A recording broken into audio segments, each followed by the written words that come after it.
Voilà, messieurs et dames, vous êtes avec moi ici à une dizaine de kilomètres de Kolwezi, la capitale provinciale du Lualaba. Le Lualaba, la province riche en minerais, en cobalt, en cuivre, en zinc.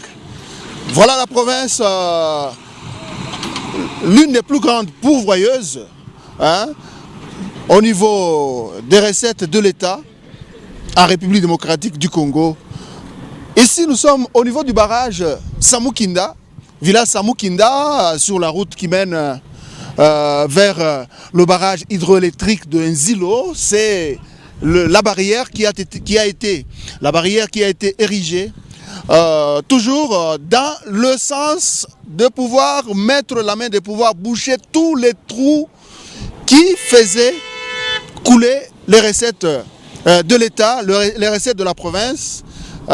Nous allons essayer un peu de voir comment le travail se fait ici. Masuka Saini s'est décidé à pouvoir travailler encore durement, comme le chef de l'État le veut, pour faire en sorte que les minéraux de cette province contribuent au changement de l'image, à l'amélioration de la vie de la population de cette partie de la République démocratique du Congo. Nous allons nous avancer, vous voyez, de part et d'autre, différents véhicules qui passent. On va essayer de découvrir un peu comment les choses se passent, comment ça fonctionne ici. Voilà, c'est le travail, rien que le travail dans cette province, dirigé de main de maître par une femme, une dame de fer, qui veut mettre tout en œuvre pour que cette province se modernise, se transforme. Je crois, vous voyez par-ci par-là, il y a des chantiers presque partout dans cette province. Non seulement à Kolwezi, il y a la route d'Ilolo, il y a des ponts qui sont érigés, il y a des quartiers tout entiers qui sont modernisés en un laps de temps. Et c'est pourquoi nous sommes venus ici pour savoir un peu, pour permettre à ce que les travaux évoluent à une vitesse de croisière, il faut qu'il y ait les moyens. Et ce sont les moyens que le gouvernement provincial recherche jour et nuit en bouchant tous les trous par lesquels l'argent de l'État fuite. Et c'est pourquoi nous nous sommes dit qu'on puisse quand même arriver pour voir comment des compatriotes travaillent. Il y a la sécurité qui est garantie, tous les services sont là pour faciliter le travail aux agents de l'État, aux agents de la province qui travaillent ici. Voilà, on va essayer de voir un peu. Il y a un monsieur qui a une machine ici. On va essayer de comprendre un peu comment ça fonctionne à ce niveau, comment les choses évoluent, parce que l'opinion a besoin de comprendre un peu, parce que chaque fois, vous nous verrez aller à l'intérieur de ce pays, ce beau et grand pays, vous faire voir un peu les réalités de ce pays. Excusez-moi, bon, ce sont les aléas du direct. On est là pour prendre tout ce qui se passe dans le pays, vous amener sur vos petits écrans et vous permettre de comprendre un peu le fonctionnement des différentes structures de l'État pour appuyer la vision, l'ambitieuse vision du chef de l'État, Félix Tshisekedi Tshilombo, le peuple d'abord.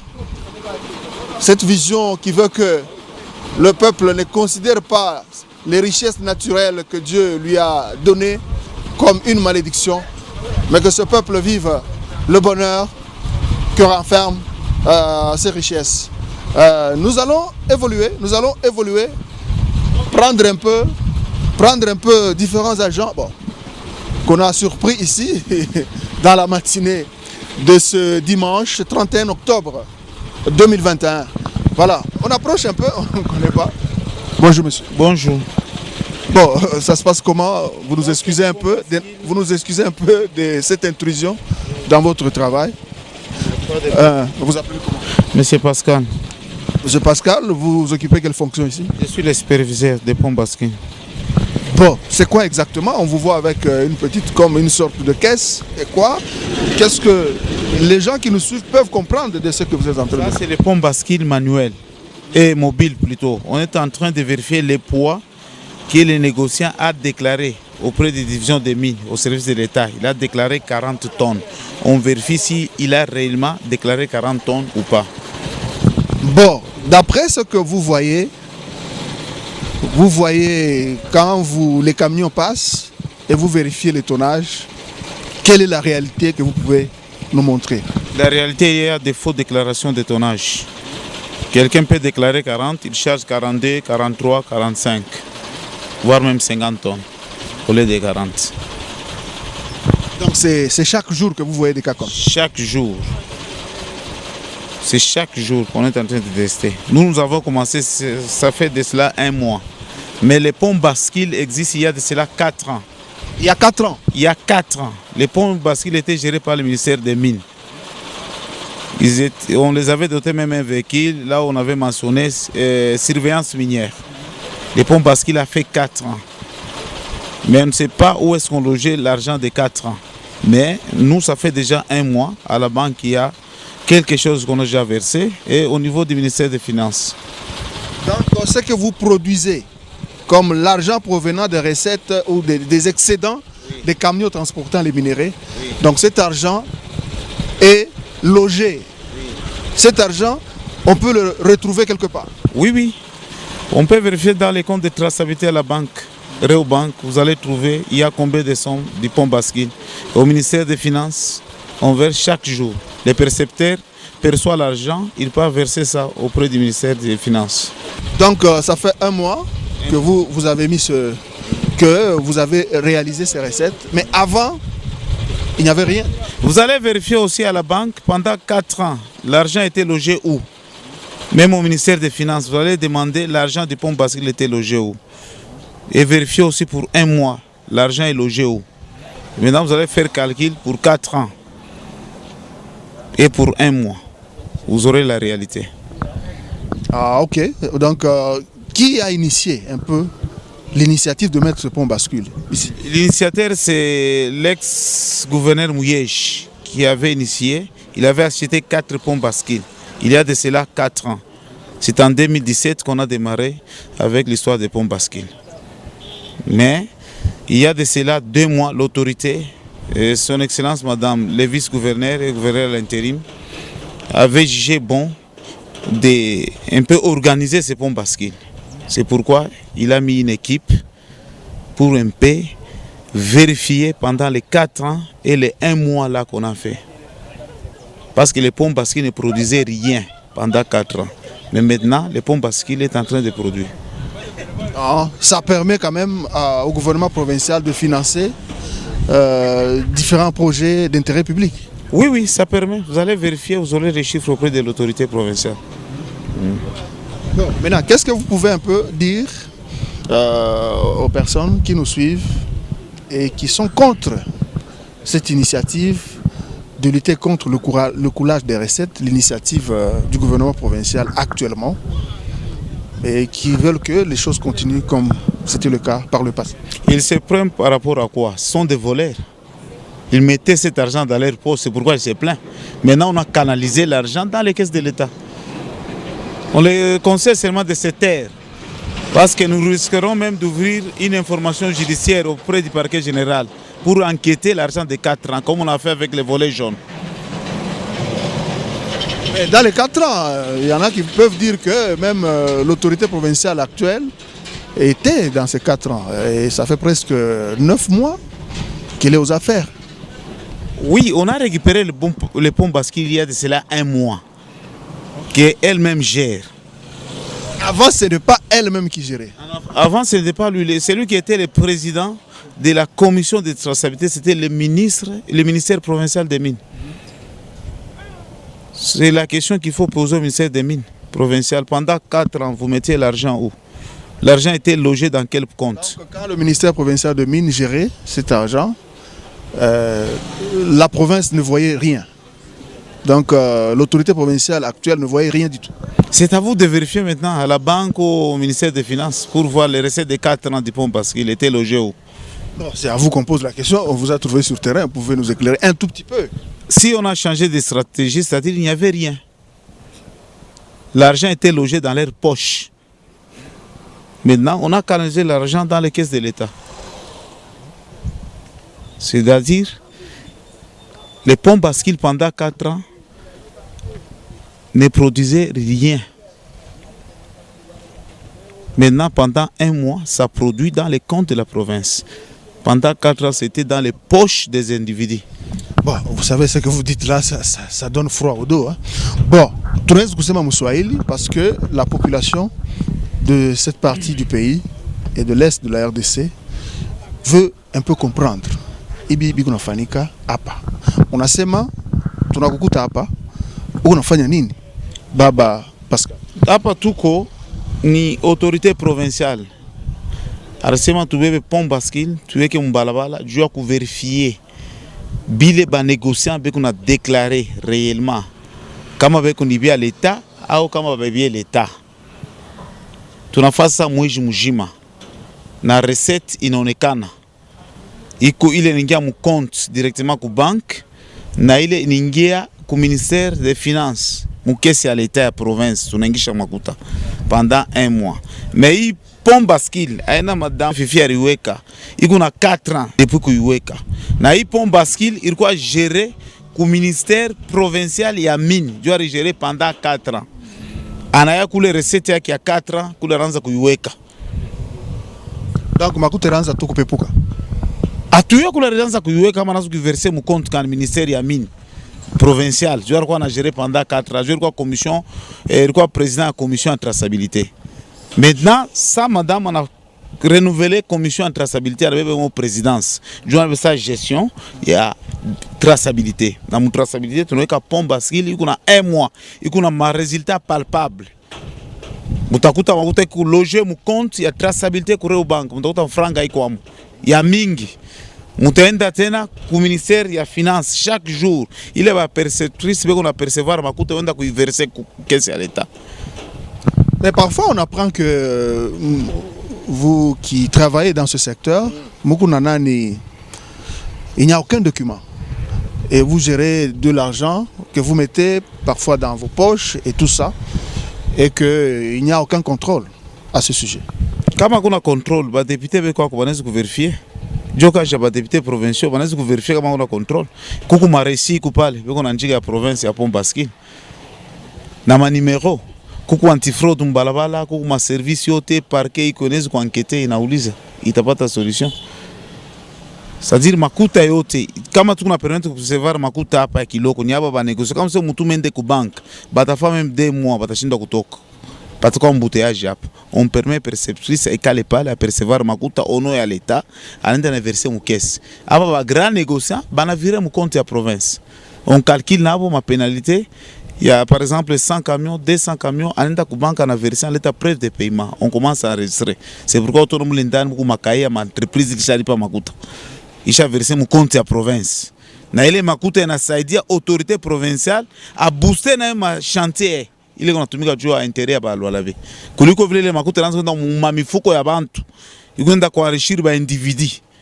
Leo inaanza kusaidia mashanti alors bale bantu wa romba ba jalousie sasa jo banaanza ndio kulalamuka parce que hapa mnakuwa mnaona realite gani realite inaonyesha kikaji kuna fanshika na makuta yanakuwa bien canalisé ile makuta yanakuwa naiba pendant 4 ans mais j'ai tunalisé mu 1 mois sans bebe calcul ya 1 mois na ya 4 ans mtaona ile makuta ni mamilioni ngapi ya province ile bariba. Mais pourquoi vous n'initiez pas quelque chose pour même une enquête dans ce sens et vous vous taisez? Hein? Vous voyez que parfois on peut vous taxer aussi des complices. En tout cas, les kimia, enquête ya kwanza ni mwe ba journaliste wanakuwa kubeba information. Itapita c'est comme on avait fait avec volet jaune. Bariko naiba makuta. Kama chez tufa rapport, tunasema parquet rishimama ilibamba bantu. Na ile volet jaune disparaître munji. Ilikuwa ni bouge bariko nafaa naiba makuta. Unashiki. Hapa mnakuwa mnabeba information. Sasa sa parquet itashikia. Tutalomba parquet afungule information judiciaire. Il y a 1 mois na 4 ans. Banquete, il est makuta 4 ans, il doit verser wapi, il doit loger mon compte kan. Makuta 1 mois, il doit loger mon compte kan. Parquet doit déterminer ça. On m'embête le parquet général fongu l'information judiciaire. Merci. Merci. Accent.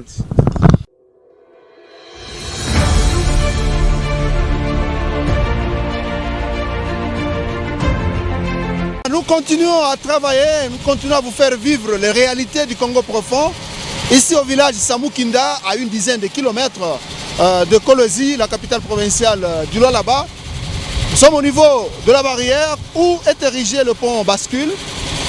Pour vous faire vivre, il y en a qui entendent souvent parler du pont bascule. Le pont bascule c'est quoi? Et qui entendent les minéraux. Les camions qui transportent les minéraux, ça se passe comment dans le Katanga, ça se passe comment dans la province du Lualaba. C'est ce que nous voulons vous faire vivre. Il y a tous les services de l'État qui sont sur place. Il y a vraiment tout le monde est mobilisé ici pour faire en sorte que la province du Lualaba puisse récolter les recettes nécessaires pour financer ces actions de développement, surtout depuis l'avènement de Masuka Saini à la tête de cette province, comme chef de l'exécutif provincial. Les mécanismes sont mis en place pour faire en sorte que l'État rentre dans ses droits et que d'énormes chantiers ouverts par-ci par-là dans cette province aient les moyens, puissent évoluer rapidement parce que la population attend des résultats rapides. Le peuple lualabais a droit à une autre vie que celle-ci, a droit à des infrastructures autres que ce que nous voyons. La vie de cette population, normalement, doit être, si la gestion est assainie, comme on le voit actuellement avec le gouvernement chapeauté par Masuka Saini, si les choses évoluaient même pendant un mois, même pendant plus d'une année, je pense que cette province va voir son image changer. Cette province va voir des nouveaux ponts, va avoir des gratte-ciel parce qu'elle est riche, elle a tout. Sa population, la qualité de vie de sa population, en tout cas, ça va changer. Ça va changer parce que la volonté est là. La volonté est là grâce à cette vision, aux nouvelles actions mises sur pied par le chef de l'État, relayées en province par cette équipe gouvernementale. Ok. On va essayer un peu de comprendre. On va parler avec Baba Yambo.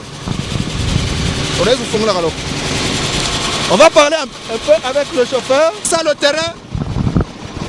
C'est ça le terrain que nous voulons vous faire voir. Les réalités de la vie du Congo profond dans cette province du Lualaba.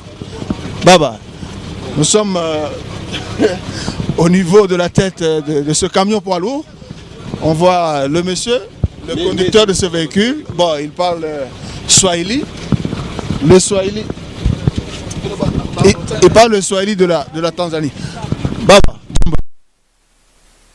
Unakuona hapa huko unatumika kazi. Unafanya nini hapa? Hapa mimi niko naendesha gari. Kampuni ya HDA. Ya nini? Kampuni ya HDA. HDA.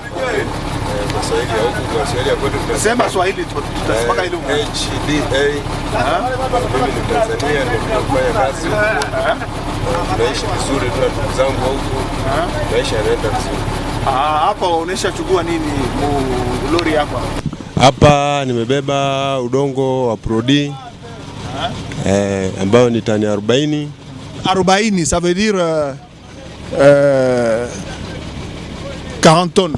40 tonnes. Bon, sawa, utuambie tangu Mungu napita hapa hii pont bascule banaweka hapa Samoukinda njia ya Nzilo. Mnaona kazi kunafanyika namna gani? Mimi naona watu wanafanya kazi vizuri, watu wanapita, wanapima, ndio hivyo.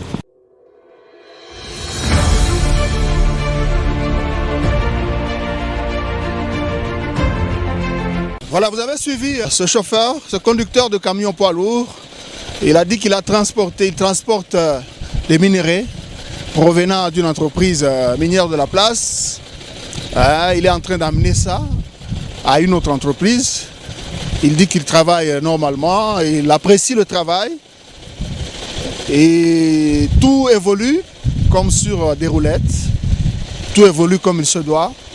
Et il est content de voir que ça se passe dans la rapidité. Et que une fois son camion contenant les minéraux est pesé, une fois les tonnes sont affichées sur le pont bascule, il paye et on lui donne une quittance et il continue son chemin normalement. Et comme ce camion transporte 40 tonnes de minéraux, et c'est ce qu'il venait de dire dans le Swahili Bora, comme on dit Swahili Bora. Ok. Voilà, on va encore continuer avant de terminer cette étape d'émission de terrain. Voilà, on va continuer pour parler un peu avec les amis qui travaillent ici. Baba, Abariako. Yeah, papa. Jinagona. Bernoulli. Bernoulli. Bon, hapa wewe unafaa. Bon, hapa harutubamba hapa ndio problème ya matonnage hapa. Jusque là ndio bango kutulibere sasa mais atuyanye suite ni nini ile yenyewe bila tubambi. Muribeba matonnage ya kupita. Bon, je tuna matonnage normal ma 58, ma 59, aifiora ma 60. Bon, ingine atuyue vile bena pita njo. Ndio bari mibamba hapa depuis sakani. Bamba hapa depuis jana. Depuis jana kushikwa. Sasa wewe huko unatumika camion yako ni entreprise ka? Bon, je suis entreprise yetu ni STF HDA. Jusque là sinjo tunalima camion hii barabara basha mbapo ingine yuko napita. Prendre que banakubambia nini eh? Bon, tu comprendre chiba chauffeur kile banatubambia njo. Ku chauffeur lwako au yeye kinyi barabara. Mimi ku chauffeur misho kile banabambia hapa jusque là. Accent. Merci. Bon, monsieur Pascal, comme lui là il ne comprend pas pourquoi vous avez arrêté son camion depuis hier. Il dit que c'est depuis hier. On n'a pas arrêté. Non, c'est ce que je dis. C'est par rapport à ce qu'il dit.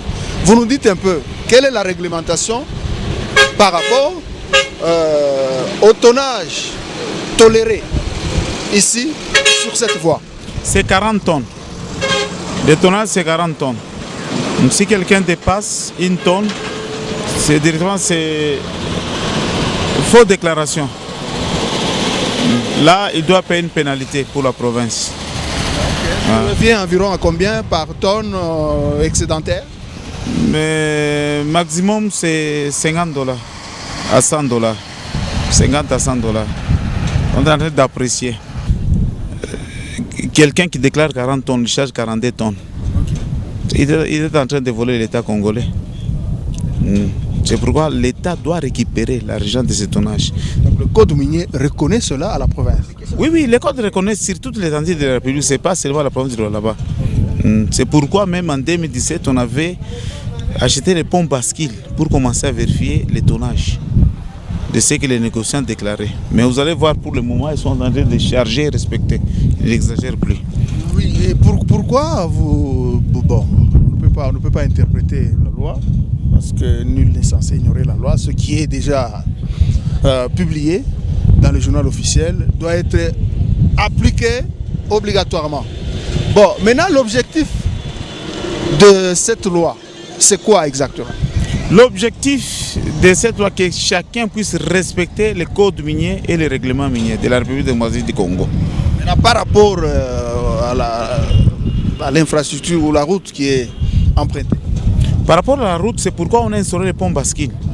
Parce que si tu exagères, tu nous payes, on récupère pour encore réfectionner la route. C'est ça la raison principale. Donc jusque-là, bon, je crois que vous n'avez qu'un mois. Jusque-là, mais la route n'est pas... Bon, elle est en terre battue, elle est praticable, mais il y a la population riveraine qui veut que ça soit quand même asphalté. C'est pourquoi on a instauré les ponts bascules, pour récupérer l'argent. Avant, l'argent s'envolait. Maintenant, on récupère ça, on canalise ça dans les caisses de l'État pour permettre à l'autorité de commencer à ranger nos routes. Merci beaucoup, merci. À moins que vous ayez quelque chose à ajouter en guise de sensibilisation de tout le monde. par rapport au travail que vous faites. Parce que je sais que ce n'est pas facile pour vous. On connaît que ce n'est pas facile, on cherche de gauche à droite pour nuire l'autorité. Mais on doit dire à nos amis de se taire, parce qu'ils ont volé pendant 4 ans. Si on demandait au parquet général d'ouvrir une information judiciaire, beaucoup de gens vont fuir la province à cause de ces ponts basquets. Pendant 4 ans, ils ont volé beaucoup d'argent de la province de Lualaba. Les mois qu'on a fait nous a démontré comment les gens de mauvaise foi ne voulaient pas contribuer au développement de notre chère province. Qu'ils se taisent, ce sont des voleurs. Merci, merci monsieur Pascal. Merci beaucoup. Voilà, merci aussi à vous chers téléspectateurs. Vous vous rendez de plus en plus compte que la transparence est mise sur pied dans la gestion de cette province. Depuis l'avènement de Mansouka Saïni à la tête de cette province, on sent vraiment que les choses évoluent comme il se doit. Les dispositions sont prises, comme je l'ai dit au cours de cette émission, pour faire en sorte que la province qui mérite, la province qui a les richesses énormes, ait les moyens pour améliorer la vie de ses administrés. Et c'est ce que vous voyez aujourd'hui. Cette route qui mène vers le barrage de Nzilo a été arrangée. Elle était impraticable. Aujourd'hui, elle est maintenant en terre battue. D'ici là, elle sera asphaltée et c'est la population riveraine. Il y aura des effets d'entraînement de part et d'autre. C'est la population qui vit à côté. Cette population va en jouir. Et c'est ça la gestion orthodoxe. On dit Mansouka Saïni a une gestion orthodoxe. Mais il y a des gens qui ne veulent pas ce changement imprimé par le chef de l'État. Il y en a qui ne veulent pas et qui montent des trucs pour montrer que rien ne se fait. J'invite tout le monde, j'invite ceux qui nous suivent, mais il y a des journalistes à travers le pays, même dans la capitale Kinshasa, à pouvoir venir sur place pour comprendre un peu comment les choses évoluent. Le changement est là. Le visage de la province est tout autre maintenant, avec la nouvelle gestion, avec l'exécutif provincial chapeauté par une femme forte, Mansouka Saïni Fifi. C'est pourquoi aujourd'hui, si vous posez la question au personnel, vous posez la question au personnel de différents ministères du gouvernorat, les moyens sont là. Il y a des primes qui sont données, il y a des salaires qui sont améliorés, parce que le chef de l'État, sa vision, c'est le peuple d'abord. Il faut commencer par le personnel, il faut commencer par les gens qui travaillent pour l'État. Et c'est ce que Mansouka fait et travaille jour et nuit pour motiver davantage le personnel et l'amener à accompagner facilement la vision qu'elle a pour le développement de cette province. Je vous fixe rendez-vous prochainement pour découvrir un autre coin du pays, un autre coin de la province, un autre coin des provinces de la RDC et vous ne serez pas déçus, restez branchés. Au revoir.